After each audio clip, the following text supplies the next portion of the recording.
3장의 12번째 주제, 네 가지 넓은 마음 기르기를 요약합니다. 불교 수행에는 사무량심 수행이 있습니다.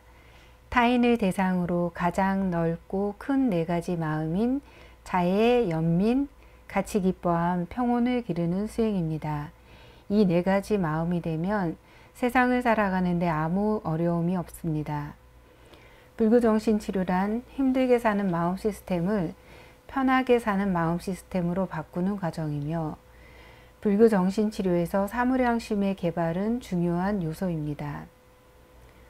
또 사무량심은 사마타 수행에서 선정을 닦는 40가지 주제 중에 4가지입니다.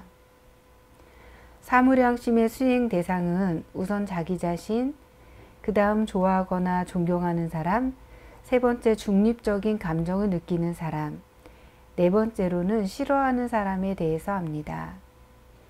잘 되어 어느 대상을 떠올려도 어느 대상도 선호하지 않고 공평한 마음이 되면 이제는 모든 존재를 대상으로 하는 단계로 넘어갑니다. 잘 되어 어느 대상을 떠올려도 어느 대상도 선호하지 않고 공평한 마음이 되면 이제는 모든 존재를 대상으로 하는 단계로 넘어갑니다. 자해 명상, 이 사람이 위험에서 벗어나기를, 이 사람에게서 정신적 고통이 없어지기를, 이 사람에게서 신체적 고통이 없어지기를, 이 사람이 건강하고 행복하기를. 연민 명상, 이 사람에게서 고통이 없어지기를. 같이 기뻐함의 명상, 이 사람이 얻은 것을 잃지 않기를. 평온 명상, 내가 이렇게 이 사람이 좋기를 바라지만 그래도 이 사람에게 업이 주인이다. 업에 따라서 살 수밖에 없다. 이러한 마음을 갖습니다. 다른 명상과 평온 명상의 순서는 다른데요. 중립적인 감정을 느끼는 사람, 나, 좋아하거나 존경하는 사람, 싫어하는 사람의 순서로 진행합니다. 자해 명상으로 초선정, 이선정, 삼선정을 닦고, 연민 명상으로 초선정, 이선정, 삼선정을 닦고, 같이 기뻐한 명상으로 초선정, 이선정, 삼선정을 닦습니다. 이 사람에게 업이 주인이다. 업에 따라서 살 수밖에 없다는 마음을 먹는 순간 사선정에 듭니다. 평온 명상에서 드는 사선정은 이전 수행들을 통해서 들어가는 사선정과 차원이 다른데요. 자해, 연민, 같이 기뻐함 바탕 위에서 괴로움만이 아니라 자해, 연민, 같이 기뻐함이 사라지고 모든 존재에 대해 치우치지 않는 균형 있는 마음만이 있는 상태, 즉 진정한 평온의 상태가 됩니다. 주위 모든 사람이 행복할 때 나도 행복하기 때문에 남이 잘 될 때 기뻐하는 것이 순리이며, 이런 마음으로 살 때 세상에서 장애가 사라집니다. 그래서 사무량심 수행이 중요하고 꾸준히 하다 보면 마음 자체가 달라져서 미워하는 사람이 없고 편하게 사는 시스템으로 마음이 바뀝니다. 네. 네. 이제 질문을 드리겠습니다. 네. 첫 번째 질문은 이게 선정 수행이 사마타 수행이고 여기에는 40가지 주제가 있다고 이렇게 나와 있더라고요. 네. 그리고 여기 나온 이 사무량심 수행이 그 선정 닦는 40가지 수행 중에 하나인데, 제가 궁금한 거는 그냥 호흡 수행만 해도 우리가 목적에 다다를 수 있는 것인지, 또 40가지나 있는데 이거를 한 번에 다 해야 되는 건지, 아니면 필수가 있다면 좀 뭘 추려갖고 할 수 있는지 궁금합니다. 네. 예. 그러니까 아까 이제 처음에 선정을 닦는 40가지, 네. 이제 보다는 좀 엄밀하게 말하면 삼매를 닦는 40가지 방법이에요. 그러니까 삼매랑은 이제 근접 삼매가 있고 본 삼매가 있어요. 그 본 삼매를 우리는 선정이라 그럽니다. 그래서 이 본 삼매인 선정은 또 초선, 이선, 삼선, 사선으로 구성되어 있어요. 그러니까 이게 이제 청정도론이라고 있어요. 사부니까야 주석서인데 5세기경에 이제 붓다고사라는 분이 썼는데 거기에 이제 보면은 삼매를 닦는 40가지 방법이 있다. 해가 그 40가지 중에는 보면은 이제 근접 삼매만 얻는 방법도 있고 초선만 얻는 방법도 있고, 그 다음에 초선, 이선, 삼선까지만 얻는 게 있고, 또 사선을 얻는 게 있고 그렇게 총 40가지예요. 그러니까 이제 이 40가지는 삼매를 닦는 거예요. 이제 삼매가 왜 중요하냐면 이제 하루는 그 안한다가 부처님께 물었어요. 삼매의 이득과 목적은 뭡니까? 하니까 이 부처님께서 삼매의 이득과 목적은 법을 있는 그대로 보는 거다. 이제 여기서 말하는 법은 궁극적인 실제예요. 그러니까 우리가 우리의 눈, 귀, 코, 혀, 몸, 정신, 통상적인 정신으로 알 수 없는 이제 그것이 이제 궁극적인 실제인데 그거를 볼 수 있는 눈을 가지는 게 삼매예요. 삼매가 되면 이제 지혜의 눈이 열려서 그걸 볼 수 있기 때문에 법을 이제 확실히 알 수 있는 거죠. 뭐 누구나 다 눈이 있으니까 눈, 귀, 코, 혀, 몸, 통상적인 정신 다 있으니까 그로서는 알 수 있죠. 그렇지만 궁극적인 실제를 또 알아야 또 우리가 완전하게 알 수 있는 거거든요. 우리 존재를. 그게 이제 삼매예요. 그러니까 부처님께서는 뭐 삼매의 목적과 이득은 그거다 이랬는데 내가 볼 때는 삼매를 닦으면 크게 세 가지 좋은 점이 있어요. 삼매의 순간에는 번뇌가 없어요. 일시적으로. 그 다음에 번뇌가 없으니까 편안하고 되게 어떤 괴로움이 없는 상태가 돼요. 그게 이제 첫 번째예요. 두 번째는 아까 말한 지혜의 눈이 생겨요. 그 다음에 이 삼매가 되면은 우리가 보통 정신인식 과정에는 7번의 속행밖에 없어요. 이 속행이 이제 우리한테 중요한데 삼매를 얻으면 무수히 많은 이 속행이 일어나면서 우리한테 엄청나게 좋은 영향을 줘요. 그래서 삼매를 닦으면 우리한테 여러 가지로 이득이 있어요. 근데 삼매 닦기는 쉽지 않기 때문에 삼매를 닦으려면 이제 좀 따로 시간을 내야 되죠. 그래서 이제 삼매 닦는 방법 40가지인데 아까 질문하신 것처럼 그냥 삼매를 통해서 삼매를 얻어서 좀 행복하고 편안하고 지혜의 눈을 얻겠다. 뭐 그러면 그 40가지 중에 하나만 해도 돼요. 근데 이제 근접 삼매는 본 삼매에 비해서 약해요, 좀. 삼매는 삼매인데. 그러니까 좀 안전한 걸 하기 위해서는 선정을 얻는 게 좋아요.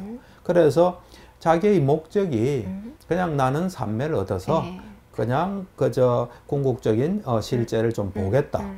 그러면은 이제 이 40가지 중에 제일 많이 하는 게 아나빠나사티예요. 이제 부처님 계실 때는 이 사람이 어떤 수행이 가장 적합하다 이래서 바로 지정해 줬어요. 이걸 해라 했는데 지금 부처님이 안 계신 지금은 어떤 사람에게 뭐가 적합하다를 알 수가 없어요. 그렇기 때문에 가장 무난한 아나빠나사티, 덜숨날숨의 사티를 챙기는 집중하는 덜숨날숨에 대한 마음 챙김 수행을 많이 해요. 그것만 해도 괜찮아요. 그런데 이제 사실은 이 40가지를 다 하면 제일 좋아요. 왜 다 좋냐면 이제 40가지 중에 보면 무색계 선정도 있어요. 우리는 사실은 욕계 이 인간 세상에 살고 있어요. 그래서 욕계 천상세계가 어떤지도 알 수도 없고 또 무색계 세계 이 색계도 알 수 없고 무색계도 알 수 없어요. 근데 무색계 선정을 해보면은 그 무색계 선정을 경험하면은 무색계 존재는 이런 이 세상에 살겠구나 하는 걸 알 수 있어요. 그러니까 그 다음에 이제 오늘 우리가 사무량심 했잖아요. 그러니까 이제 그거를 사범주라고도 해요. 우리나라에서는 사무량심으로 많이 알려지는데 범천이 존재하는 방식이다, 세계다 해서 사범주라 그래요. 그래서 그걸 하게 되면 또 어떤 색계의 상태를 잘 알 수 있어요.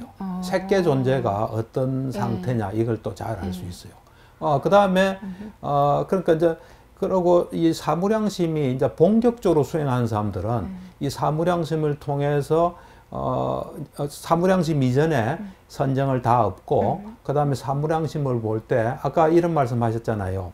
이 사무량심 수행이라는 게 나를 처음에 대상으로 그 다음에 좋아하는 사람, 중립적인 사람, 그 다음 싫어하는 사람 이걸 해가지고 이 내 존재에 대해서 마음이 한결같으면 어느 존재를 특별히 더 나니까 더 마음이 그런 게 없이 한결같으면 12존재에 대해서 이제 하게 돼요.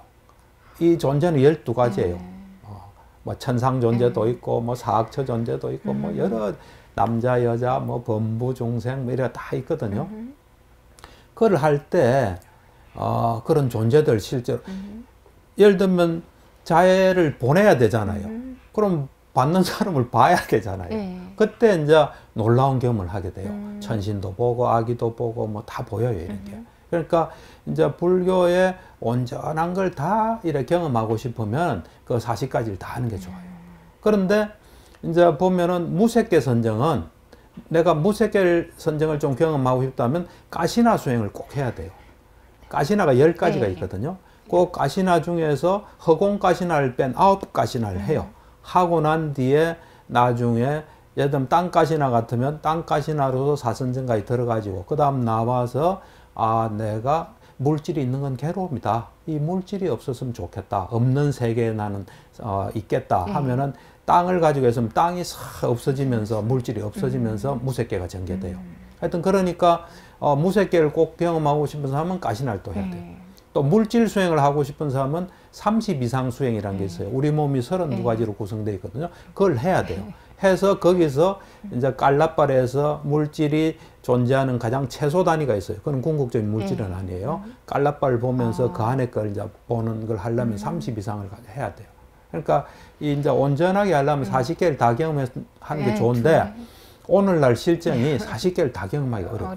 왜냐하면 10개는 사체가 이래 쭉 이래 그 부패하는 순서예요. 변화는. 그걸 지금 할 수 없잖아요. 그렇죠. 그러니까 이제 그거는 나 이제 파워센터에서 그러니까 아까도 얘기했다시피 청정도론이 5세기에 쓰여졌어요. 그 당시에도 모든 사마타 수행, 삼매 수행, 위파사나 다 있었어요. 근데 오늘날 이 20세기, 21세기는 이제 그게 소실됐어요. 그거를 이제 스스로 노력해서 찾으신 분이 있어요. 파옥사야드라고 미얀마에. 그분이 스스로 노력해서 찾아가지고 이제 제자들을 가르쳐요. 이제 그 파옥 수행에는 거의 40개는 다 하기 힘들어요. 왜냐면 아까 사체가 이래 되는데 지금은 딱 죽으면 영안실 가고 뭐 이래 되기 때문에 볼 수가 없잖아요. 그렇기 때문에 이 10가지를 한 가지 깨끗하지 못한 명상에서 우리가 살아오면서 언젠가 봤던 그 사체 있잖아요. 그렇죠. 그거를 딱 떠올리게 해요. 10가지는 그거로 대체되는 거예요. 그 다음에 이제 이 계속해서 면밀히 관찰하는 수행이 있어요.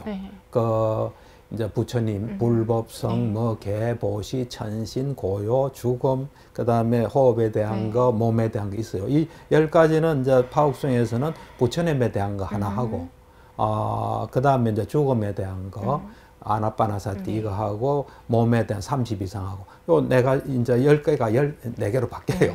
그러면서 어떤 거는 굳이 안 해도 이 그냥 마음만 먹으면 할 수 있는 게 있어요. 음식에 대한 그 인식 이런 거 있거든요. 해가지고 지금으로선 이 최대한 요 24가지를 해요. 파옥에서는 24가지를 하면 다 할 수 있어요. 그래서 24가지를 나는 다 했어요. 다 하다 보니까 이제 그 여러 가지를 경험하게 됐죠. 그러니까 목적에 따라서 나는 바쁘고 뭐 무색계 그런 건 관심 없고 딱 필요한 그 삼매를 닦아서 지혜를 얻어서 막 열애 하겠다. 이러면은 그냥 아나빠나사티 요거 해야 돼요. 또 이제 어떤 경우는 아나빠나사티에서 잘 안 되는 사람은 또 그 4대 수행이란 게 또 있어요. 뭐 40가지 중에 하나가 4대 분석, 4대 수행이거든요. 지수, 화풍 이래가지고. 그것도 하는 사람도 있는데 내 경험상 이래 보면 4대 다른 거 안 돼가지고 4대 수행하는 건 쉽진 않아요. 4대 수행 근접산매까지 들어가요. 그래서 이제 목적에 따라서 할 수 있는 그런 게 있어요. 답이 되는지 모르겠네요. 그러니까 이제 40까지는 삼매를 닦는 수행이고, 네, 그렇죠. 40까지는 삼매. 그다음에 내 필요에 따라서 이제 취할 수가 있고요. 맞습니다. 그렇죠? 그렇지만 그래도 내가 좀 관심이 있고 박사님처럼 저 이렇게 두루 좀 의심 없이 보려면 그렇죠. 24가지 정도의 경험을 하는 게 좋겠네요. 맞습니다. 네, 알겠습니다. 자, 두 번째 질문인데요. 이 사무량심에 순서가 있어요. 순서가 그 사무량심 수행 순서도 있고, 그 다음에 이제 대상의 순서도 있단 말이에요. 그리고 심지어는 평온 수행으로 가면 순서가 달라지는데 저희가 이제 모여서 수행할 때 그런 생각을 하거든요. 이거 그냥 아무거나 이렇게 필요한 대상만 하거나 하면 되는데 왜 이렇게 순서가 정해져 있지? 이런 이게 좋은 생각인지 모르는데 이런 궁금함이 있어서 질문을 드리는데 이 순서의 의미가 뭔지 또 이게 또 달라지거나 이럴 때 뭐가 차이가 있는지 좀 설명을 듣고 싶습니다. 그러니까 순수가 있습니다. 왜 순수가 있냐면은 우선 이 사무량심 큰 수행 자체의 순수가 있어요. 제일 처음엔 자해를 먼저 해요. 자해를 먼저 하고 그 다음에 연민을 해요. 그 다음에 같이 기뻐함을 해요. 그 다음 평온을 해요. 이 순서는 그냥 내 생각이에요. 이 자해로서 이 사랑하는 마음이 굳건하지 않으면 연민은 어찌 보면 괴로움을 건드리는 거예요. 이 괴로움.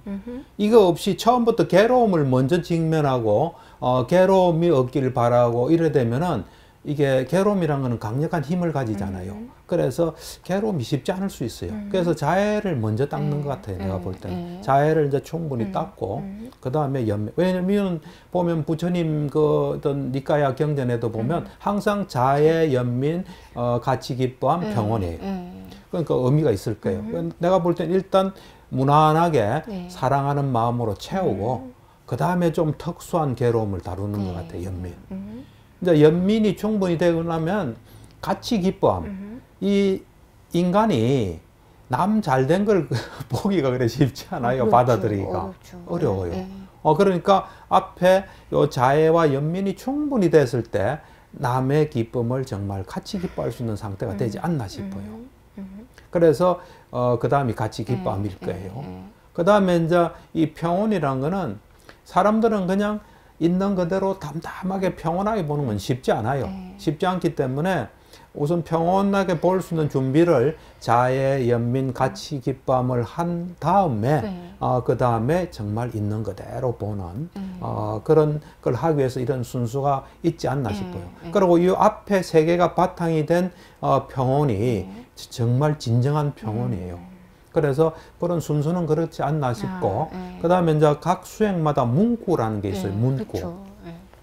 자해 수행 같으면 문구가 뭐냐면은 예를 들면 나를 이제 그걸 한다. 그러면 내가 위험에서 벗어나길. 우리는 살다 보면 위험에 처할 때가 있잖아요. 그 위험에서 벗어나길.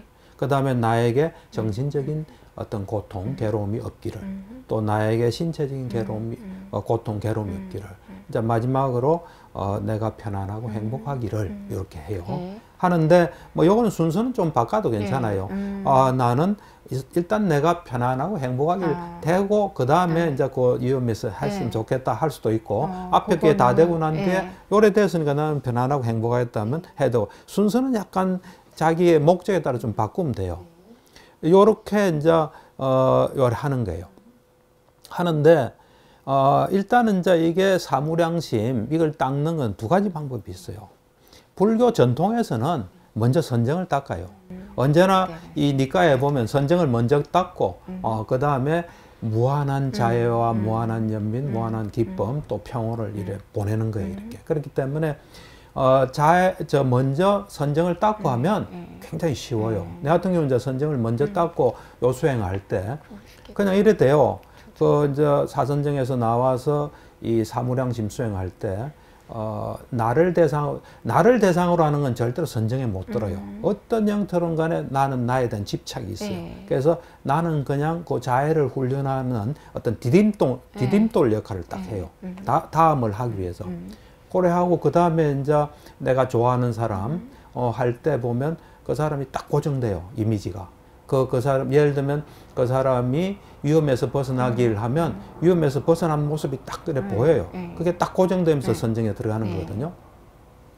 그렇게 이제 이 나를 제일 먼저 해요. 왜 나를 제일 먼저 하냐면 우리는 잘 보면 내가 할 수 있는 걸 남한테도 할 수 있어요. 내가 뭐 상상도 할 수 없고 내한테 일어나지 않은 일을 남한테 하기는 어려워요. 그래서 나한테 먼저 해요. 그러고 자애 같은 경우는 자기가 행복하기를 다 바라잖아요. 그건 나한테 쉽게 돼요. 그래서 그리고 또 그 경험을 충분히 하고 난 뒤에 다른 사람에게 적용하기 위해서 항상 나를 제일 먼저 해요. 평온은 좀 예외예요. 평온은 좀 특수하기 때문에. 그래서 나를 제일 먼저 하고 그 다음에 내가 좋아하는 사람 또는 존경하는 사람, 중립적인 사람, 싫어하는 사람 요 순서도 해요. 요 순서도 의미가 있는 게 내가 제일 하기 쉬워요. 뭐 안 그런 사람도 또 있더라고요. 요즘 보면.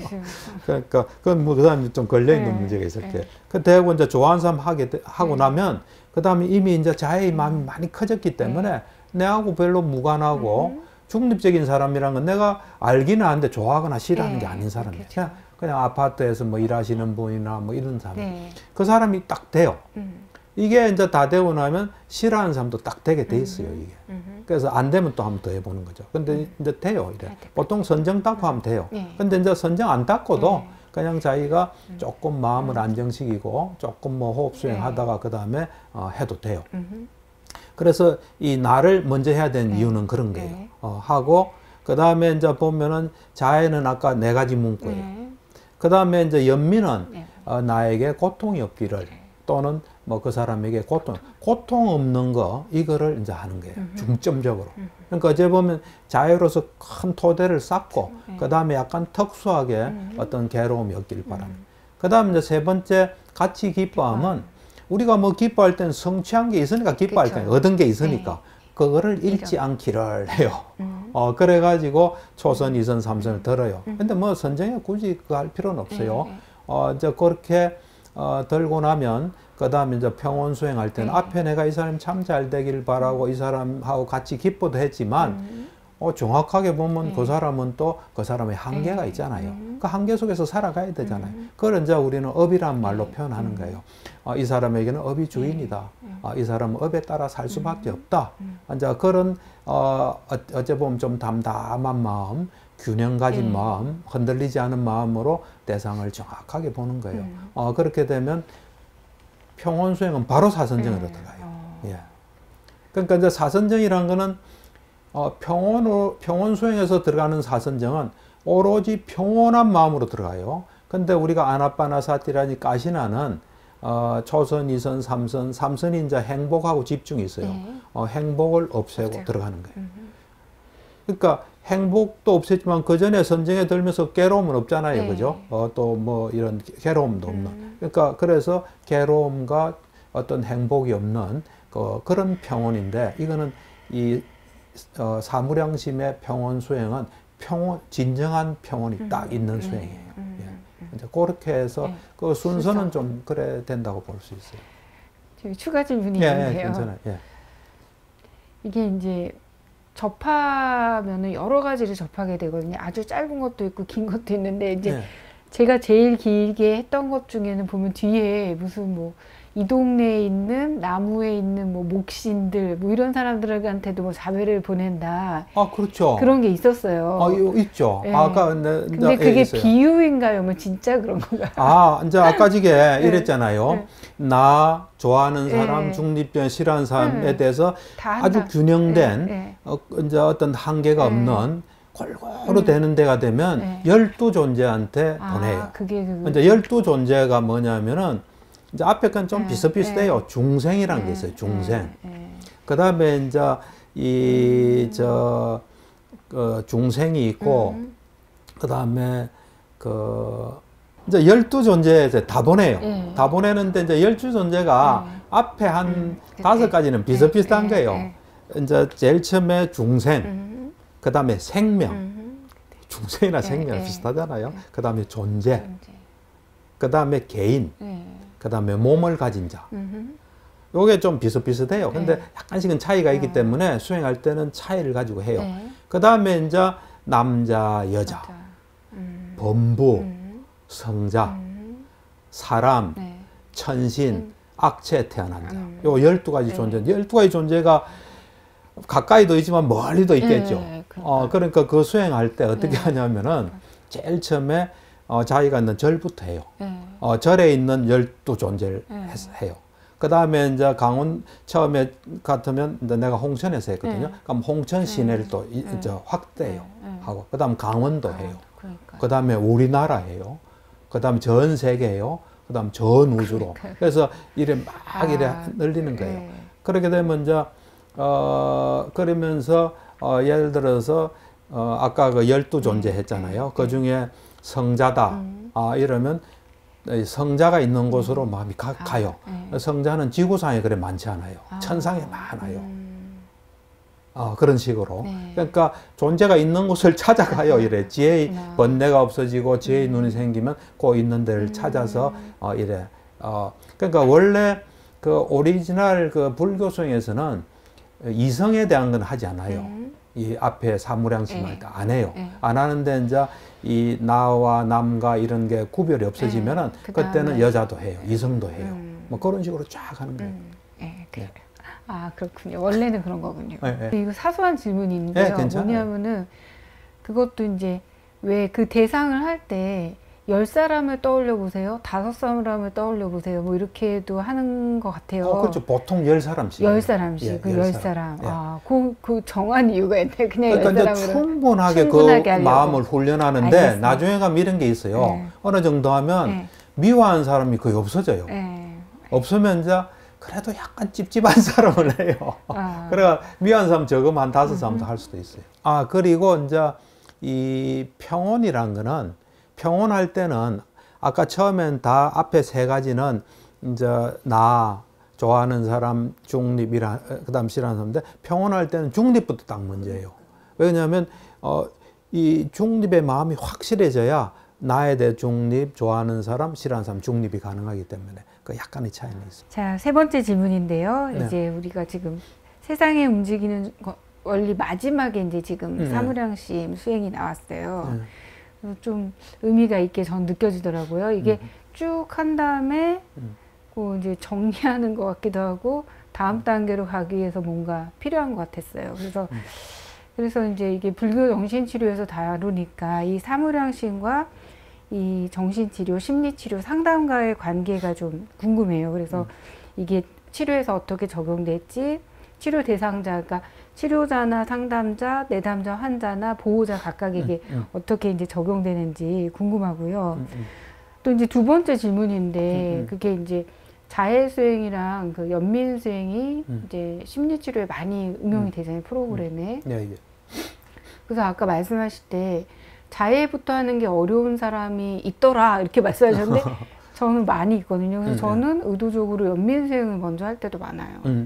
사실은 자기는 안 되는데 다른 사람은 되는 거죠. 특히 그래서 이제 정말 없을 때 왜 기르는 고양이, 뭐 기르는 화초 이렇게 해서 가야 되는 사람도 많거든요. 그래서 요게 자해수행, 연민수행 많이 쓰지만 우리 프로그램이나 심리치료 쓸 때 이제 저 같은 경우를 포함해서 어떻게 좀 쓰면 좋을지, 뭘 주의해야 될지 설명 듣고 그러니까 싶습니다. 2가지 질문이네. 네. 첫 번째 이제 나는 이래 생각해요. 내가 세운 불교 정신치료가 이제 3가지 원리를 가지고 있잖아요. 하나는 이제 몸과 마음, 저 세상의 이치, 우리가 이 세상에 어떻게 살아야 되는지, 그다음 몸과 마음의 속성, 이제 순간순간 지혜로 사는 것, 이 3가지인데 이 세상의 이치의 완결판이라고 보면 돼요.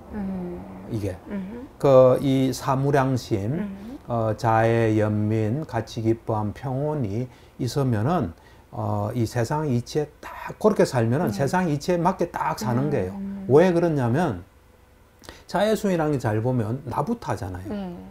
이 전부 다 나하고 남하고 하는 거예요. 그러니까 내가 이제 이 수행하면서 이 다른 수행하고 사무량심 수행이 참 달라요. 다른 수행은 전부 다 삼매 닦고 뭐 하는 건 어느 대상을 가지고 내가 선정해 드는 작업이에요.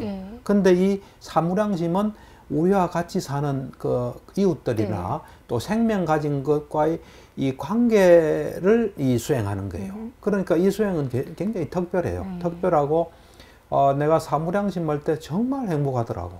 정말로 그때는 장애가 없는 느낌이 들었어요. 그때 뭐 누가 나 때려도 그냥 웃었을 거예요. 그러니까 모든 존재가 이래 다 내한테는 소중한 존재고 같은 그거예요. 그러니까 이 사무량심 수행이 왜 중요하냐면 우리는 살아가면서 문제가 생기는 게 나만을 위하고 내 중심에 좁은 마음에서 생겨요. 근데 이 사무량심 수행은 나와 남을 같이 위하고 그 다음에 넓은 마음이에요. 그러니까 장애가 없는 거예요, 이게. 그러니까 이 그 세상의 이치 여기에 요 편에 넣어둔 거예요. 완결편이라 되면 돼요. 그러니까 우리가 이래 보면 마음을 좁게 내 중심으로 살면 어려움이 와요. 근데 우리가 남을 접하지 않을 수가 없잖아요. 혼자 뭐 무인도에 가서 살 수는 없잖아요. 그 좁은 마음으로 남을 대하면 힘들어요. 그렇기 때문에 우리는 우리를 위해서 마음을 넓힐 필요가 있어요. 마음 넓히는데 가장 중요한 게 사무량심이에요. 사무량심도 보면 남을 위하지는 않잖아요. 제일 먼저 나를 위하잖아요. 그 토대 위에서 남도 위하니까 이 세상의 이치인 나와 남을 같이 위하는 거니까 이것이 굉장히 그 치료적으로 도움이 돼요. 그리고 우리가 치료자로서도 환자를 볼 때 사무량심의 마음을 가지고 본다면 그거는 아무런 장애가 없을 그렇죠. 거예요. 환자는. 또 부모도 마찬가지고 환자도 마찬가지고 이제 그런 마음을 키워주기 때문에 그리고 사무량심을 키우는 과정에서 지혜로워져요. 왜냐하면 우리 중심에 이거는 지혜롭지 못한 거예요. 우리는 이 전체의 부분이잖아요. 우리가 사는 전체가 잘 돼야 나도 잘 되고 또 내가 잘 됨으로써 전체가 잘 되고 이런 거를 기본적으로 익히는 수행이기 때문에 사무량심 수행은 치료에서 적절한 어떤 시기 때가 되면 자기 거로 만들게 해주면 참 좋죠. 이제 그런 점에서 의미는 있고요. 근데 이제 사실은 아까 두 번째 질문한 대로 그러니까 이제 내가 볼 때는 사무량심을 우리 거로 하면 살아가는데 아무런 장애가 없어요. 내가 2006년도에 처음 달라라마 존재를 봤을 때 가나자와 음악당에서 그때 이제 그 일본인들 위한 법회 때 한국 이제 사람들 한국에 못 오시니까 한 200석 정도 있어서 그때는 처음 봤거든요. 봤는데 그때 볼 때 그 달라라마 존자님이 이 음악당으로 들어오면서 탁 이렇게 들어오더라고. 그때 내가 와 저분은 마음이 진짜 넓다. 그러니까 그분처럼 되면 장애가 하나도 없어요. 그러니까 우리가 마음이 넓은 만큼 사는 게 어렵지 않아요. 그런데 사실은 이제 우리가 이 좁은 마음에 너무 익숙해 있어요. 그래서 자해 명상이다 연민하게 되면 쉽게 잘 안 돼요. 하기가 어려워요. 그래서 이제 자해나 연민을 가지고 있으면 참 좋은데 그걸 이제 어떻게 그 시스템을 장착하게 하나. 그러니까 이제 유심히 봐야 되겠죠. 유심히 보고 그동안 안 해왔기 때문에 익숙하지 않고 어려울 거라고 좀 생각은 해야 돼요. 그래서 구체적으로 이제 가이드를 해야 돼요. 하는데 뭐 제일 좋은 거는 어떤 그분이 그런 데 관심이 있거나 이제 화가 많은 사람한테는 자해가 특효약이거든요.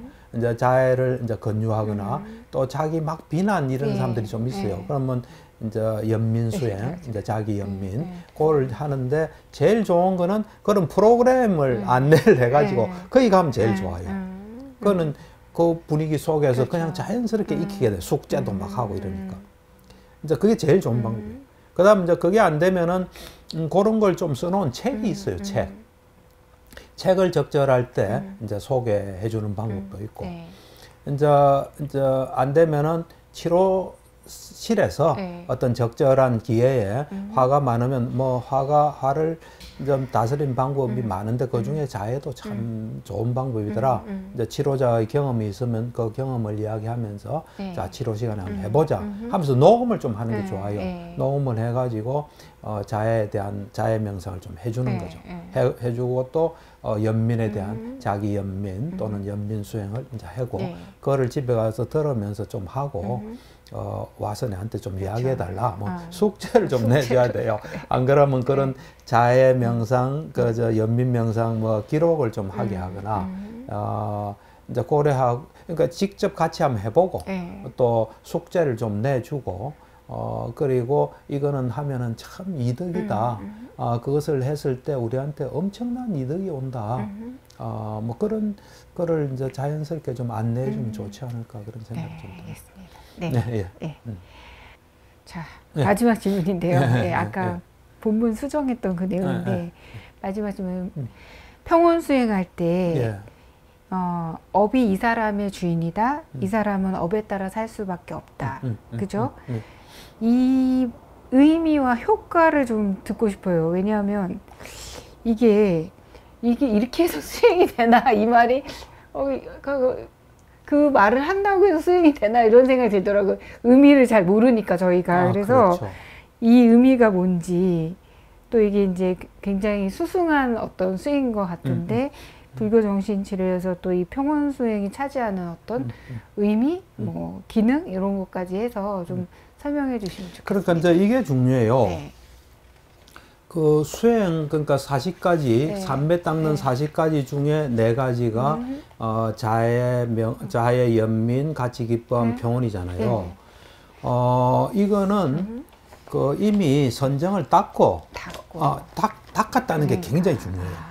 닦으면 아까 내가 그랬잖아요. 자해 수행할 때도 이미 그걸 닦으면 아무리 닦아도 내 자신에 대해서는 산매에 들지는 못해요.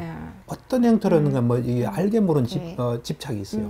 그래서 그런데 그다음 내가 좋아하는 사람하고 마음을 딱 기울이면 예를 들어서 위험에서 벗어나기를 하면 위험에서 벗어난 모습이 딱 그냥 보여요. 또 정신적으로 괴로움 얻기를 하면 환하게 웃는 모습이 딱 보여요. 그냥.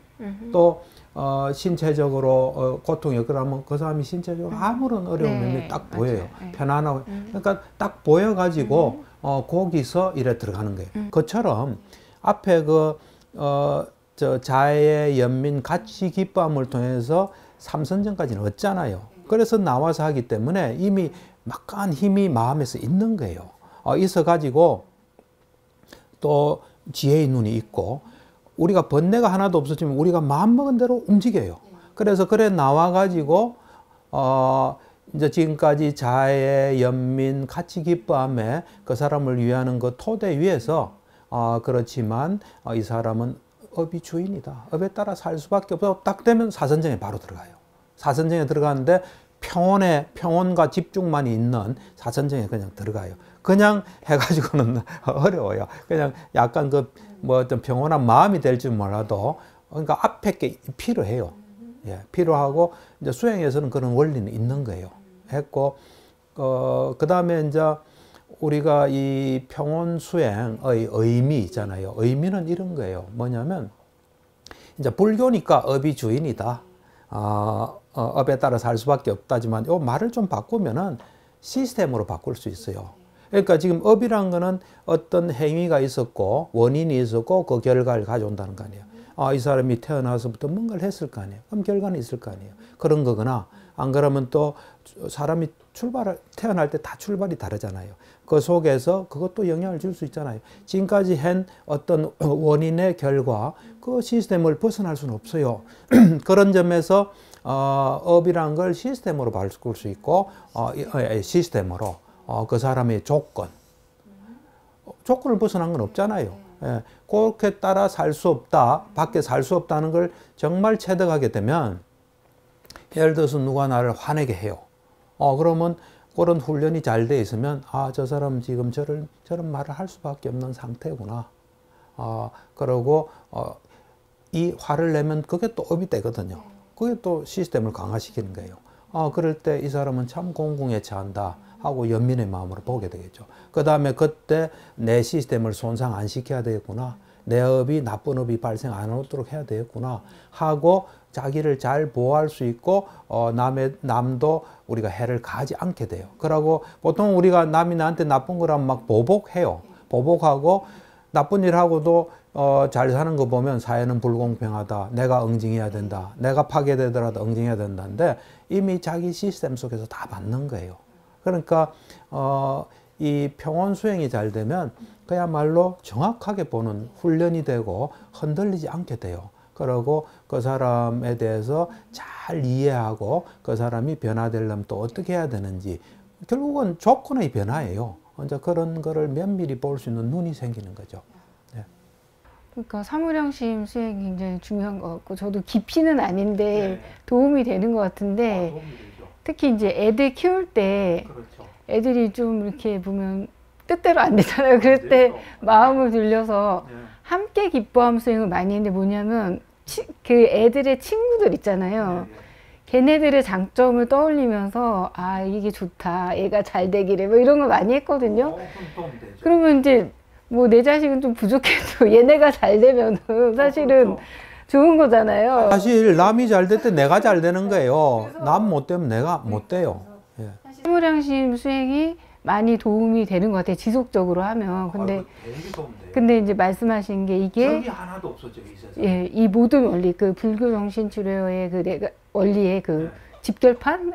그렇다니까 굉장히 세상이 세상의 원리의 직결판이라니까 참 의미가 크게 다가오는 것 같습니다. 감사합니다. 감사합니다. 네.